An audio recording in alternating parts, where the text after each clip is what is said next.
নমস্কাৰ বন্ধু বান্ধৱীসকল শিক্ষাসম চেনেলটোলৈ আপোনালোকক পুনৰবাৰ স্বাগতম জনাইছোঁ। আজি মই আপোনালোকৰ বাবে লৈ আহিছোঁ হায়াৰ ছেকেণ্ডাৰী ছেকেণ্ড ইয়াৰৰ অসমীয়া পাঠ্যপুথি সাহিত্য সৌৰভৰ অসমীয়া চলচ্চিত্ৰৰ গতিধাৰা পাঠটোৰ পৰৱৰ্তী প্ৰশ্ন উত্তৰসমূহ। এতিয়া আহিছোঁ গ অংশৰ দীঘল প্ৰশ্ন উত্তৰসমূহ, যিবোৰত 4 অথবা 5 নম্বৰ আছে। তাৰ প্ৰথম প্ৰশ্নটো হ'ল অসমীয়া চলচ্চিত্ৰ শিল্পলৈ জ্যোতিপ্ৰসাদ আগৰৱালাৰ অৱদান সম্পৰ্কে আলোচনা কৰা। উত্তৰ: বিশিষ্ট সাহিত্যিক চলচ্চিত্ৰ সমালোচক উৎপল দত্তদেৱে অসমীয়া চলচ্চিত্ৰৰ গতিধাৰা শীৰ্ষক প্ৰবন্ধটিৰ আৰম্ভণিতে অসমীয়া চলচ্চিত্ৰৰ জনক জ্যোতিপ্ৰসাদ আগৰৱালাৰ অৱদানৰ বিষয়ে উল্লেখ কৰিছে। ৰূপকোঁৱৰ জ্যোতিপ্ৰসাদ আগৰৱালাৰ আশাসুধীয়া প্ৰচেষ্টাৰ ফলতেই অসমীয়া চলচ্চিত্ৰৰ শুভ আৰম্ভণি হয়। জাৰ্মানীত চলচ্চিত্ৰ নিৰ্মাণৰ প্ৰশিক্ষণ লৈ উভতি আহি তেওঁ তেজপুৰৰ ওচৰৰ ভোলাগুৰি চাহ বাগিচাত থলুৱা সামগ্ৰীৰে চিত্ৰবন নামৰ ষ্টুডিঅ' নিৰ্মাণ কৰি প্ৰথম অসমীয়া কথাছবি জয়মতীৰ দৃশ্যগ্ৰহণৰ কাম আৰম্ভ কৰে। আপেক্ষিকভাৱে অসমত চলচ্চিত্ৰ নিৰ্মাণৰ কোনো সা-সুবিধা নথকা স্বত্তেও জ্যোতিপ্ৰসাদ আগৰৱালাই সাহিত্যৰথী ৰসৰাজ লক্ষ্মীনাথ বেজবৰুৱাৰ জয়মতী কুঁৱৰী নাটকৰ আলমত জয়মতী কথাছবি নিৰ্মাণ কৰি উলিয়ায়। উল্লেখযোগ্য যে সাহিত্যৰথীৰ মূল নাটকত নথকা লালু খোলা, গাঁঠি হাজৰিকা আদি চৰিত্ৰ, ভাওনা, জাপি নৃত্য আৰু অসমীয়া ঘৰুৱা জীৱনৰ পৰিৱেশ সৃষ্টিৰ লক্ষ্যৰে জ্যোতিপ্ৰসাদ আগৰৱালাই তেতিয়াই বৰ্তমানৰ তথাকথিত পৰীক্ষামূলক কথাছবিৰ নিবেদন শৈলীত হাত দিছিল। লাহোৰৰ ষ্টুডিঅ'ত সম্পাদনা কাম কৰি 1935 চনত 10 মাৰ্চ তাৰিখে কলকাতাৰ ৰাওনাক প্ৰেক্ষাগৃহত ছবিখনৰ প্ৰথম দৰ্শনীৰ আয়োজন কৰিছিল।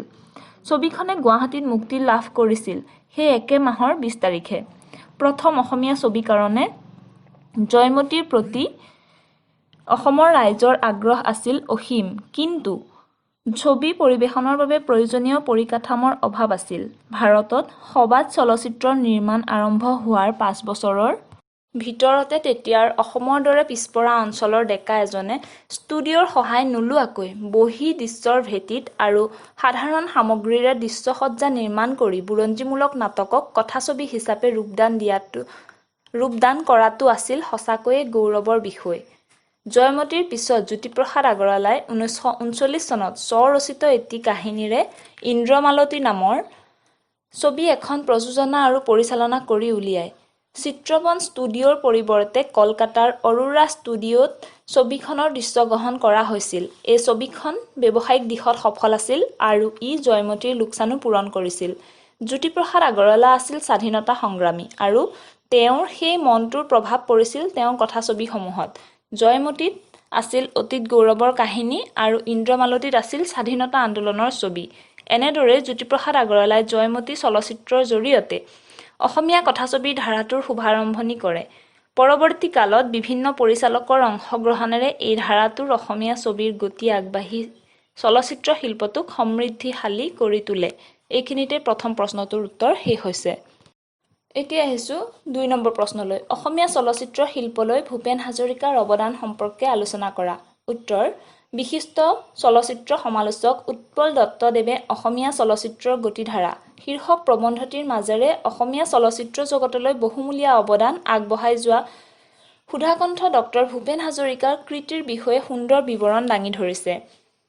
অসমীয়া তথা হিন্দী কথাছবি আৰু সংগীত জগতৰ এটি উজ্জ্বল নক্ষত্ৰ হ'ল সুধাকণ্ঠ ড ভূপেন হাজৰিকা। তেওঁ বহুমুখী প্ৰতিভাৰ গৰাকী আছিল।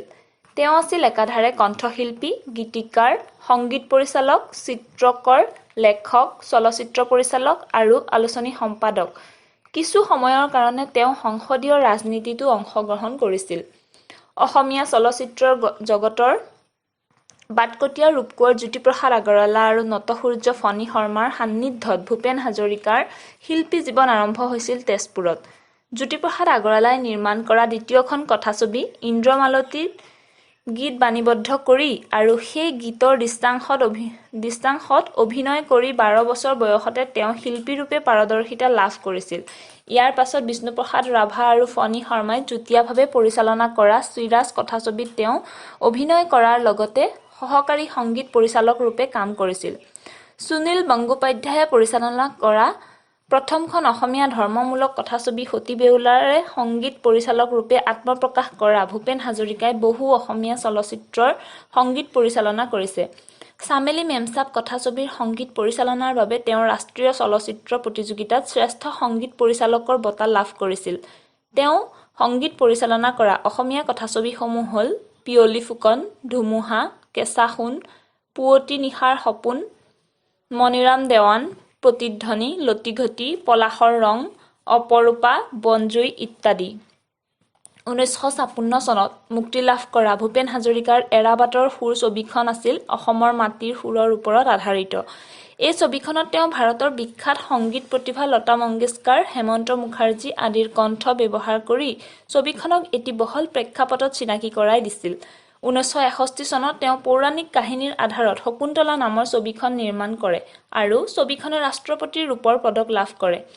অসমীয়া ছবিৰ সীমিত বজাৰখন বঢ়োৱাৰ ক্ষেত্ৰত ভূপেন হাজৰিকা সদা সচেতন আছিল। সেই উদ্দেশ্যৰে তেওঁ 1965 চনত এটি খাচী লোককথাৰ ভেটিত নিৰ্মাণ কৰিছিল প্ৰতিধ্বনি ছবিখন।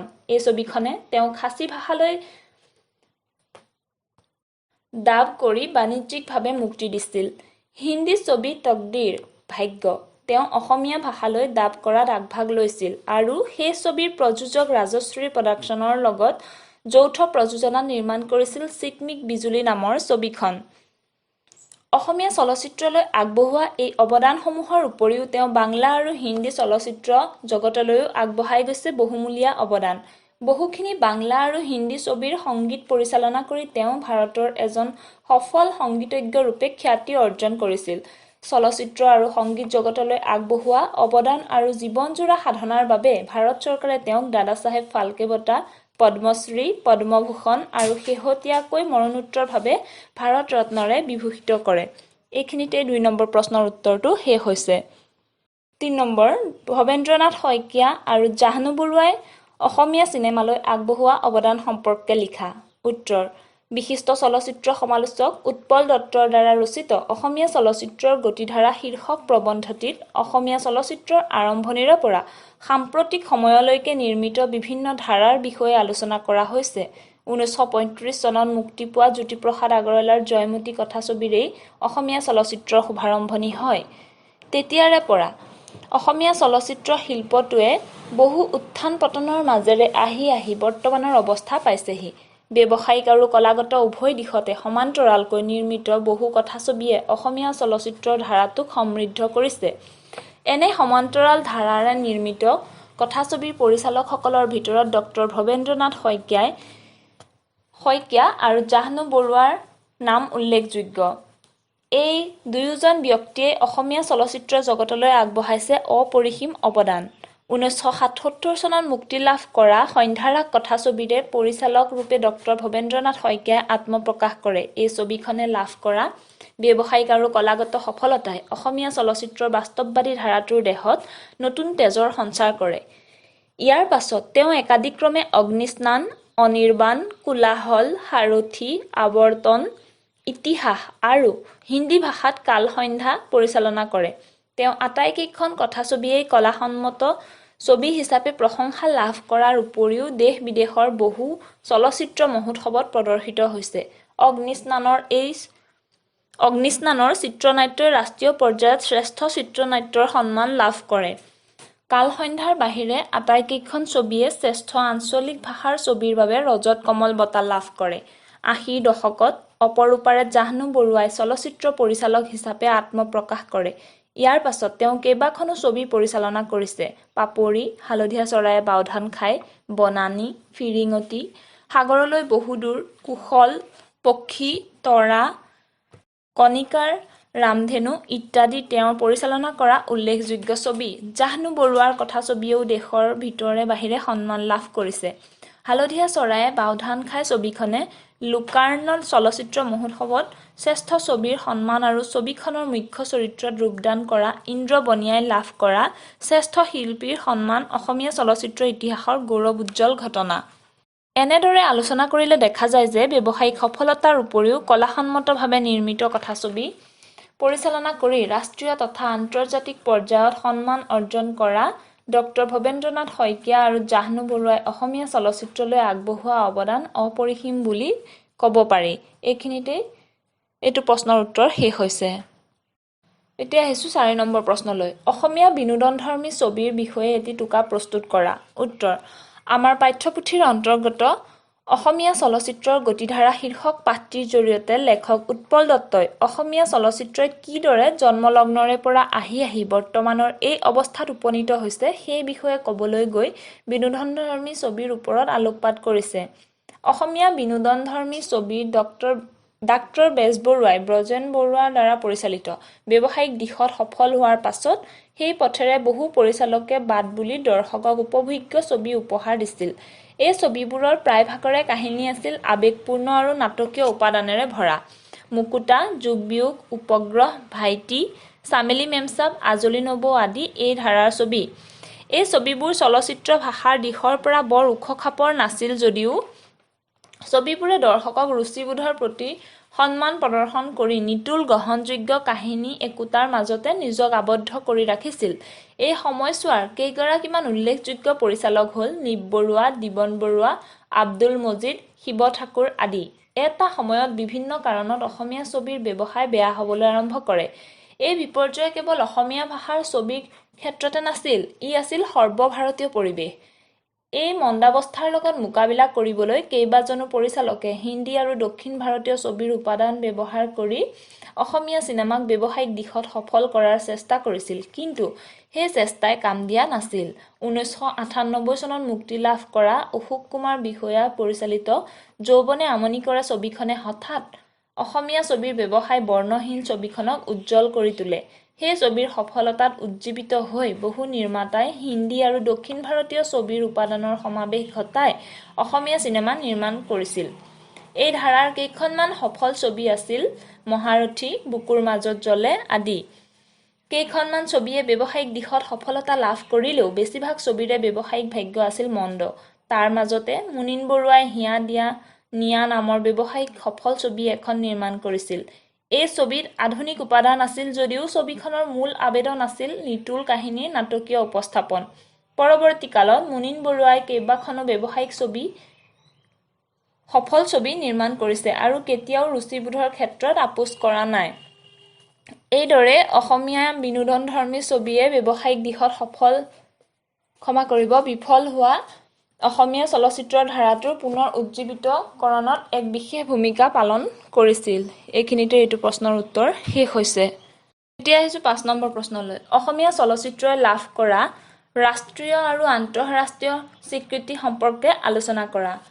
উত্তৰ: আমাৰ পাঠ্যপুথিৰ অন্তৰ্গত অসমীয়া চলচ্চিত্ৰৰ গতিধাৰা শীৰ্ষক পাঠটিৰ জৰিয়তে লেখক উৎপল দত্তই অসমীয়া চলচ্চিত্ৰই কিদৰে জন্মলগ্নৰে পৰা উন্নতিৰ জখলা বগাই বৰ্তমানৰ এই অৱস্থা পাইছেহি তাৰ এক সুন্দৰ বিৱৰণ দাঙি ধৰিবলৈ গৈ তেওঁ অসমীয়া চলচ্চিত্ৰই লাভ কৰা ৰাষ্ট্ৰীয় আৰু আন্তঃৰাষ্ট্ৰীয় স্বীকৃতিৰ বিষয়ে বিস্তৃত বিৱৰণ দাঙি ধৰিছে। অসমীয়া চিনেমাই অসমৰ বাহিৰত যি অলপ পৰিচিত লাভ কৰিছে তাৰ মূলতে আছে ৰাষ্ট্ৰীয় চলচ্চিত্ৰ বঁটা প্ৰাপ্তি আৰু ভাৰতৰ আন্তৰ্জাতিক চলচ্চিত্ৰ মহোৎসৱত ইণ্ডিয়ান পেনোৰামাত হোৱা প্ৰদৰ্শন। 1955 চনত ফণী শৰ্মা পৰিচালিত পিয়লি ফুকন ছবিয়ে ৰাষ্ট্ৰপতিৰ চাৰ্টিফিকেট অৱ মেৰিট লাভ কৰিছিল আৰু সেয়াই অসমীয়াই লাভ কৰা প্ৰথমটো পুৰস্কাৰ। তাৰ পাছত প্ৰায় প্ৰতি বছৰেই আঞ্চলিক ভাষাৰ ছবিৰ বাবে দিয়া পুৰস্কাৰ অসমীয়া ছবিলৈ আহিয়েই আছে, কিন্তু ৰাষ্ট্ৰীয় পৰ্যায়ত প্ৰথমটো পুৰস্কাৰ লাভ কৰে ড ভূপেন হাজৰিকাৰ চামেলি মেমচাব ছবিৰ সংগীত পৰিচালনাৰ বাবে। ড ভৱেন্দ্ৰনাথ শইকীয়াই অগ্নিস্নান ছবিৰ বাবে শ্ৰেষ্ঠ চিত্ৰনাট্য বঁটা লাভ কৰিছিল। জাহ্নু বৰুৱাই সাগৰলৈ বহুদূৰ ছবিৰ বাবে লাভ কৰিছিল শ্ৰেষ্ঠ পৰিচালকৰ বঁটা। এইবোৰৰ উপৰিও ৰাষ্ট্ৰীয় বঁটাৰে সন্মানিত আন কেইখন ছবি হ'ল ৰাগ বিৰাগ, হলধৰ, ৱৰ্ষবিপু, হালধীয়া চৰায়ে বাওধান খায়, বনানী, বৈভৱ, তৰা, জুয়ে পুৰা সোণ, আই ক'ত নাই আদি। বিভিন্ন শিতানত বঁটা লাভ কৰা ব্যক্তি কেইগৰাকীমান হ'ল শ্বেৰ চৌধুৰী, মলয়া গোস্বামী, এ শ্ৰীকৰ প্ৰসাদ, মৃণাল কান্তি দাস।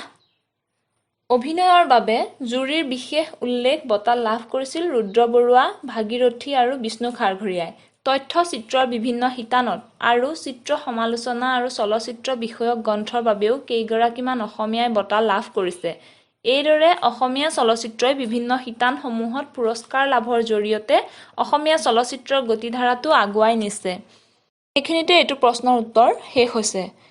বন্ধু বান্ধৱীসকল, এইখিনিতে মোৰ আপোনালোকলৈ এটা অনুৰোধ আছে। মই যিখিনি পাঠৰ প্ৰশ্ন উত্তৰ এতিয়ালৈকে আলোচনা কৰিলোঁ, সেই পাঠৰ অতিৰিক্ত প্ৰশ্ন উত্তৰসমূহ মই আপোনালোকক দি ল'ম নে গোটেই চেপ্টাৰখিনি কমপ্লিট হোৱাৰ পাছতহে অতিৰিক্ত প্ৰশ্ন উত্তৰসমূহ আপোনালোকক দিম, তাৰ বিষয়ে মোক আপোনালোকে কমেণ্ট কৰি জনাব। আপোনালোকৰ কমেণ্টৰ ওপৰত ভিত্তি কৰিহে মই নেক্সট ভিডিঅ'বোৰ বনাম। এই ভিডিঅ'টোত ইমানেই। ধন্যবাদ।